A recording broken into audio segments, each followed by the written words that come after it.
What's up, sons? It's Blind Run with Son of a Tech, and today I have the Sapphire RX480 Nitro Plus edition. It is the 8GB model, and it is the third RX480 8GB I have tested, and the amount of 4GB models of the RX480 I've tested are still nada. Stick around.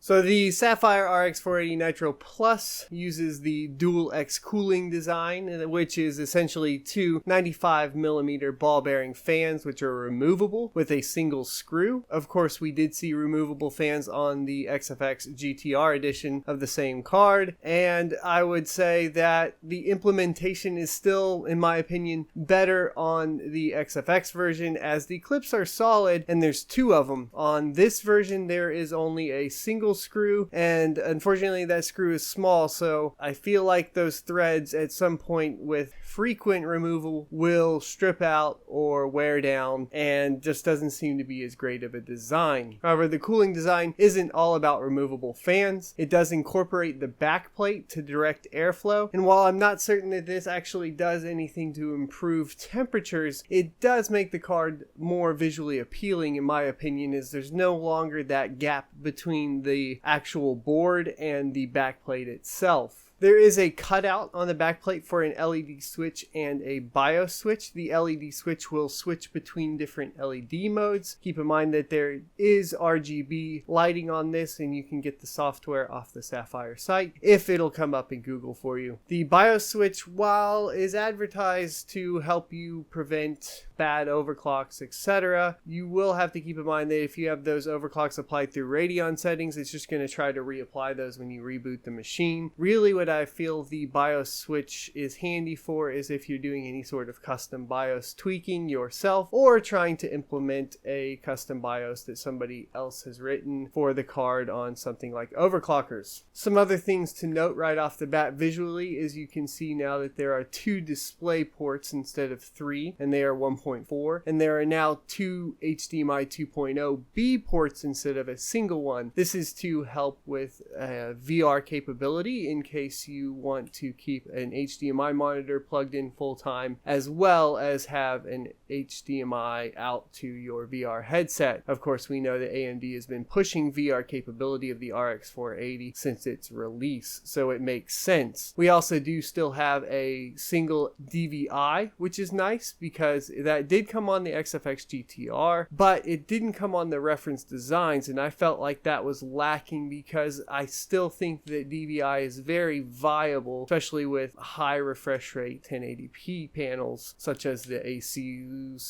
VG248QE, which is a pretty common one, and still you can't even max out 144 frames per second in later AAA titles. Moving around the card, we see an 8-pin power adapter. This replaces the 6-pin power adapter on the reference design. It keeps the same power phase, but it moves the power phase off of the PCI Express slot. This is so that you draw less power from the PCI slot and the motherboard, and it drops that from the 75 watt max to 60 watts. Now, this is important not only because you're drawing less power, but because if you recall, the RX480 when it initially released had an issue with drawing too much power from the PCI Express slot. Now, they fixed this with software, but it's nice to know that with this trim of the card, if something broke within that software on AMD's side, you should have enough headroom that you're not going to hurt any components on your motherboard. During testing, the kilowatt showed a peak power draw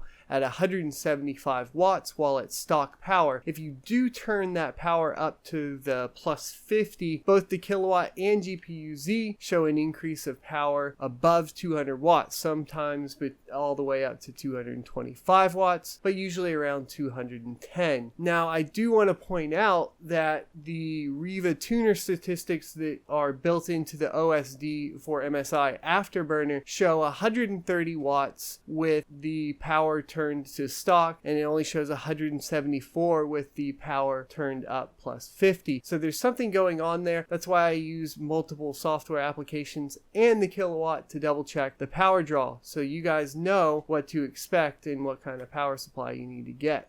The benefit of the Sapphire Nitro Plus is that it does have one of the highest boost clocks out of the box, coming in at 1342 megahertz. That's going to beat out most anything else that you can buy on the RX480 side. Now, if you do start to tweak with overclock settings, you can get this particular card up to 1375 megahertz, provided you hit the silicon lottery. I have heard of people saying that they can hit 1475. I don't think that's possible. This is my third RX480, and I think that the highest I've gotten personally was on the XFX Black Edition, which was a reference style, and that one hit 1405 stable. Now, my stable might be different than other people's stables. Of course, it tends to be, you tend to be able to get higher overclocks to stay stable in synthetic benchmarks over real-world testing. The core clock, or boost clock, communicates over a 256-bit bus with 8 gigabytes of GDDR5 and an 8000 effective memory clock. Temps were not as good as I was hoping. While the GTR proved to be formidable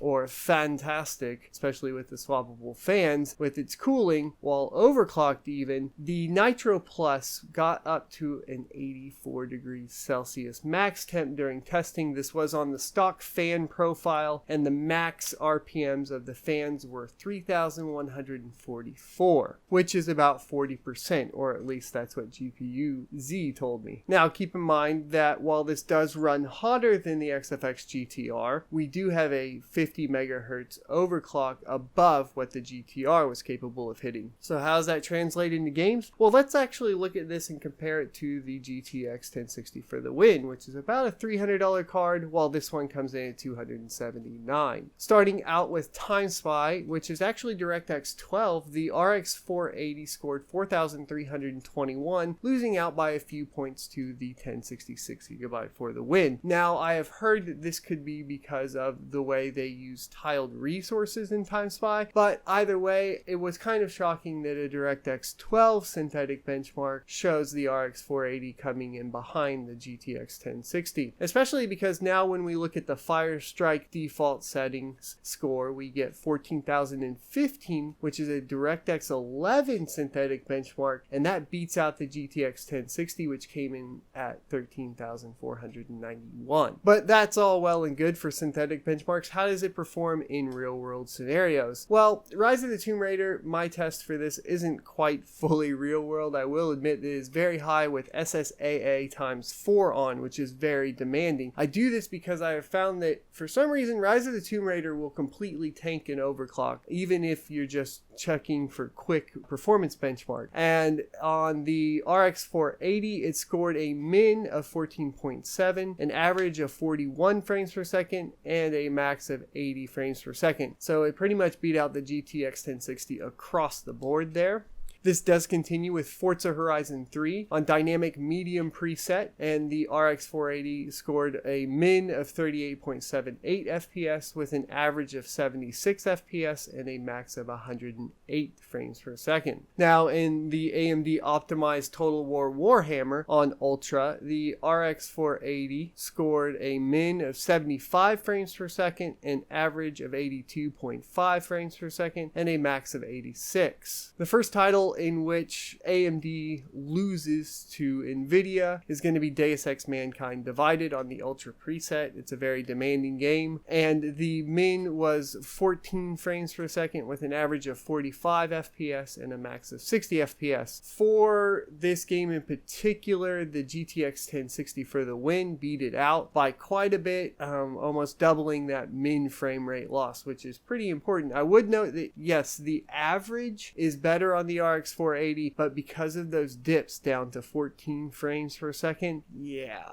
I'm going to recommend the GTX 1060 for this particular title. So finally, we have Gears of War 4 1080p Ultra with async and tiled resources on. This is going to be a little bit different because we don't have a max frame rate here, but we have a time between frames in milliseconds. So that's going to be the time it takes to get from frame 1 to frame 2, and you're going to want that time to be short. Now on the RX 480, 8GB GB Nitro Plus, we saw a time between frames of 11.6 milliseconds, matching the GTX 1060. Now, the min frame rate was 58.3 FPS, losing out to the GTX 1060 by quite a bit. However, the average stays formidable at an 86.2 FPS, only losing out by about 0.2 to the 1060. Now, for this game, really Gears of War 4 is going to be fine. It will, if you knock down just one setting, you'll be above 60 all the time. And the drops are the bottom 5%, so the min frame rate is the bottom 5% when